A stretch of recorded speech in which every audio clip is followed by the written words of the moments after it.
these times resolve themselves quite quickly. So the applicability of air transport is relatively short. First days when the greatest shortage exists is when we're needed, and then once the road is open and large trucks go through, obviously they have the volumes that are required. So. So what gave you the idea, though, to do this? Honestly, because we've done a few things like this before, it all found us. We've worked with the Knives and the Fires and during the repets last year, and a few other things we've done. So the people that work with these programs all had our number and phoned us and said, "Help! There's a big need at the moment. Can you assist?" And we said yes. So what did you do? I mean, just take us through the practicalities of getting your planes loaded with bread for Durban. So simply put, we just provided an air link. We're running flights from Joburg into Durban anyway to fly people out of Durban. There are a lot of people that wanted to leave very badly. There weren't that many people wanting to go to Durban at the time, obviously. So we had a lot of spare capacity. So we used that space to fly food and other essentials and medicine, that kind of thing. Where did they fly to? Because you're not allowed to come to Gauteng, for instance. They Our did. borders are supposed to be closed up here. Yeah, look, I suppose when you live in a war zone, people had the required documentation. But all our flights were to Gauteng. I know CemAir did have flights directly to Cape Town as well, but we didn't operate the Cape Town leg. We just operated Gauteng. A lot of people continued with us on other legs. In fact, some to Cape Town, some to George, some other places. But they did want to get out of Durban in quite a hurry. Did you change your routes at all? We And added what some I mean flights. is the path to Johannesburg, given that there was so much craziness going on there. If somebody picks up an RPG, and who knows, there's a big bird in the air that they might want to shoot down. Yeah, look, we have operated in some hotspots. So, small arms can't get very high, and airplanes climb quite fast. So it's only really in the location of the airport that there's any potential threat, and that was a safe zone in certainly into King Shark. All of our stuff was into King Shark, and a lot of the general aviation guys went into Virginia, have no knowledge of what happened there. But no, it's not really a threat to us in this kind of thing. So how much food did you take to Durban? I think it must have been about 25 tons in the end. It spiked very quickly. Thursday was sort of the peak of the panic.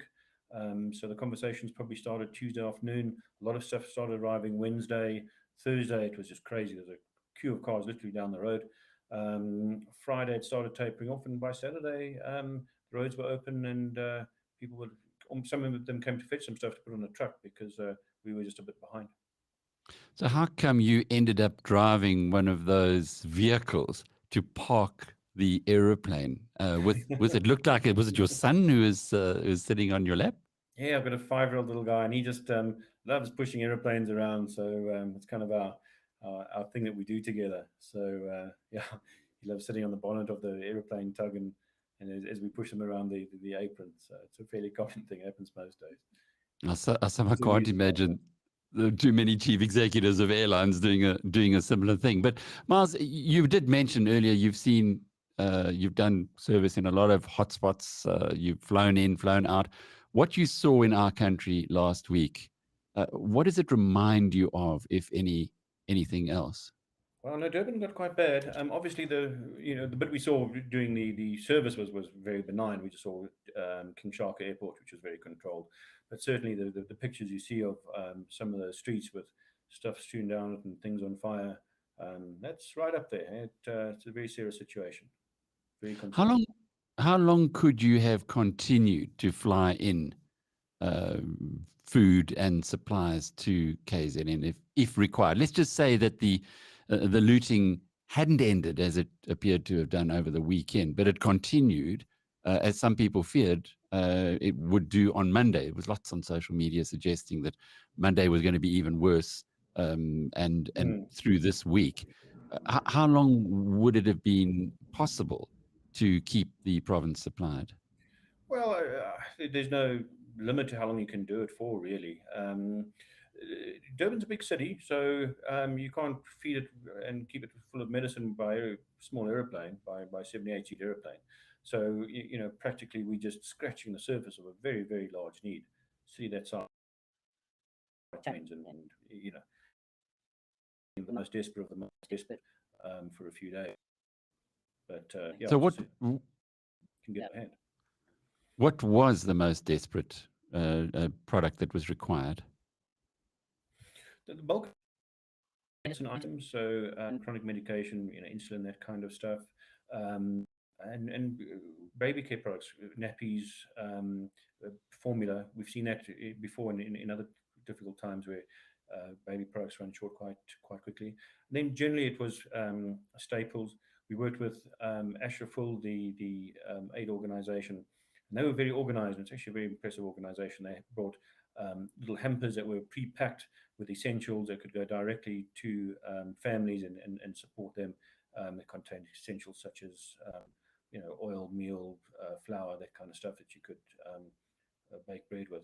And then obviously we flew a lot of bread in there as well. Bread's kind of nice to fly because it's light and you're playing just light items. And when you landed on the other side, who distributed the products?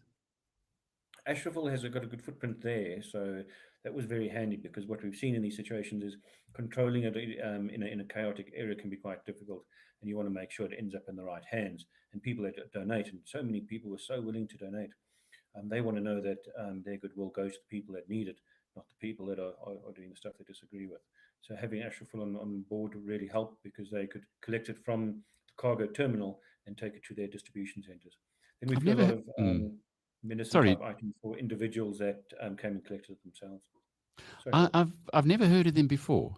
Did you say Ashraful? Ashraful, ASHRAFUL. Where are they from? Who are they?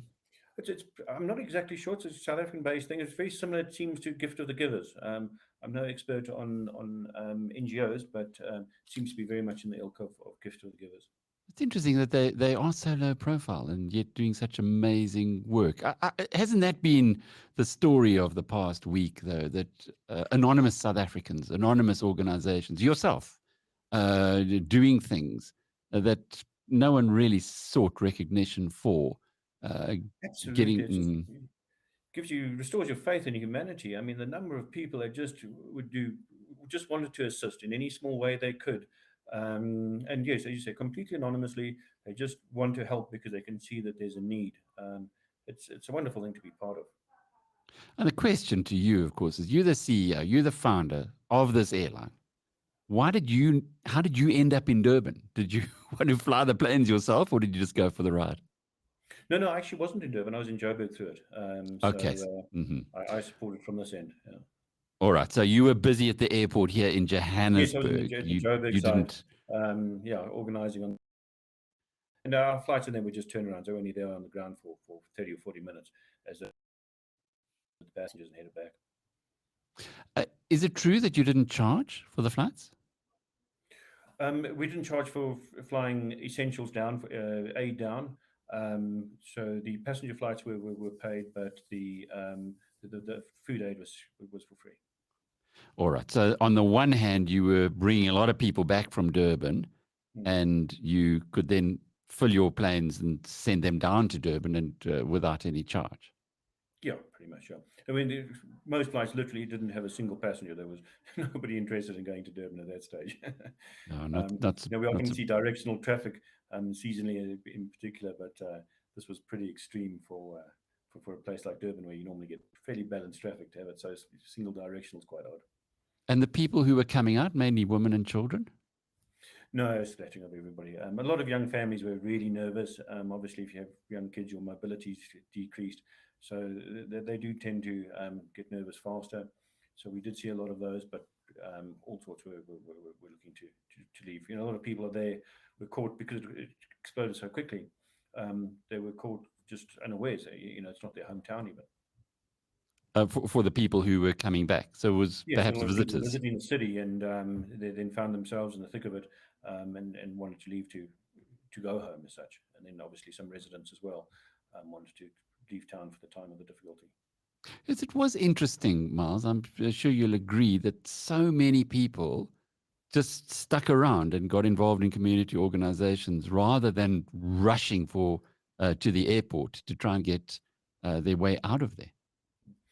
look, Durban's a big city. You can't evacuate a big city like that in a couple of days. It would take months if it was a concerted effort with large-scale aircraft. So, yeah, it is only really a handful that left in the big scheme of things.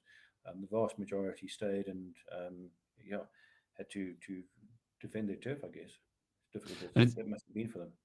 everything back to normal now in Durban from your flight's perspective? In other words, are you still being rushed by people who want tickets to get out? No, not at all. In fact, we're seeing quite a lull now because people are sort of waiting to see what the next phase includes. So it's low demand in both directions at the moment to Durban. We're hoping it'll normalize in the next couple of weeks. See, a massive effort has been undertaken to clean up the mess and the destruction from the riots. And of course, we all hope that that has come to an end and they won't recur. But there's a lingering fear that there may be a couple of other events that spring up from time to time. But let's hope it's behind us.